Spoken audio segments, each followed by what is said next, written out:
Shockwaves were sent all across social media when reports started circulating about the murder of popular IG model Mercedes Morr, whose real name is Jenny Gagnier. According to local news outlets, 33-year-old Jenny Gagnier, who was known as Mercedes Morr on social media, was found dead in her Texas apartment. The IG model, who modeled for Fashion Nova, reportedly was strangled to death and was found dead in her apartment in Richmond, a suburb not far from Houston, on Sunday at 4:30 p.m. Police suspect Mercedes Morr, who has over 2.7 million Instagram followers, was killed in an apparent murder-suicide. A man from Florida, identified as 34-year-old Kevin Alexander Accordo, was also found inside of her apartment stabbed to death. Authorities believe he's the suspected killer, but they haven't found a mutual connection between the two. The Fort Bend County medical examiner confirmed the popular IG influencer had been strangled to death and revealed she also suffered a traumatic concussion. The medical examiner said Kevin Accordo killed himself with multiple sharp force trauma. As of now, police have not been able to make a connection between Mercedes and Kevin, but they say there were no signs of a break-in at her apartment.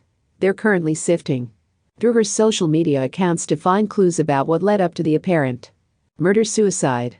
As news about Mercedes's murder started circulating online, a woman named London, believed to be her sister, revealed the man found in her home had been stalking her, shooting down rumors that her sister was killed by a sugar daddy. At this point in the investigation, it is not believed that there was a relationship between the suspect and the victim, police said. At this point, this is being considered a murder-suicide, and it is an ongoing investigation to determine motive in the case.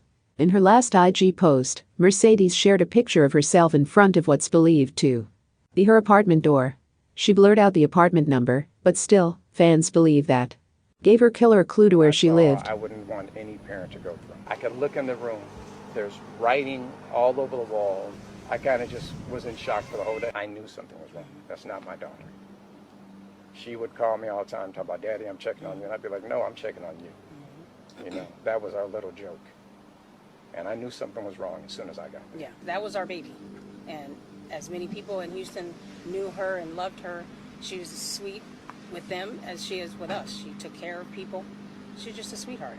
And my baby's gone from a tragic event that didn't have to happen. Being strangled to death is a horrible way to die. And my baby's gone.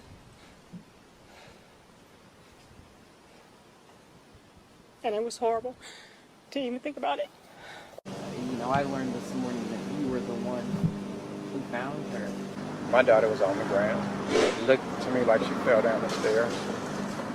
And at that moment, I thought Janae had an accident and fell down the stairs. She looked like she had came home, was getting undressed and fell down the stairs. So I was like, baby, run upstairs, just have to cover Janae in. You know, and I kind of like turned away. When she ran upstairs and saw the guy, then I realized it wasn't an accident. Okay. So as soon as she ran upstairs and saw the guy, that's when my anger level got so bad that all I could feel was hot anger, and all I could do was just sit there and watch him till the police got there. Did he say anything? He was twitching, he was gurgling. I could look in the room. There's writing all over the walls. He was there for like 2 or 3 days, or 2 days, I'm sorry. Writing on the walls, bleeding out. There's blood all over the apartment, bleeding out all over the apartment. And supposedly when I kicked in the door, he ended his life. He tried to end his life, and of course he ended his life.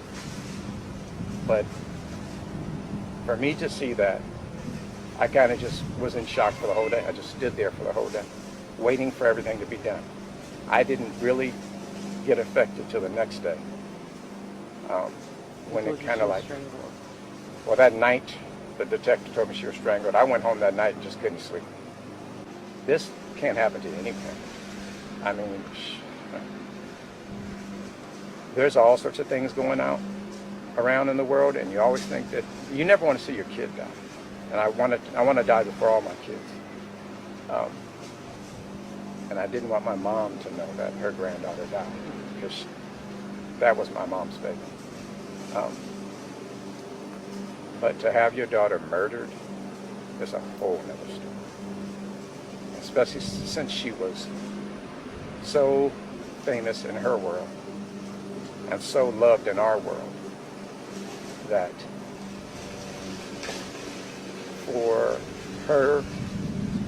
this to happen and we don't find out 2 days later just saddens me so bad. Yeah.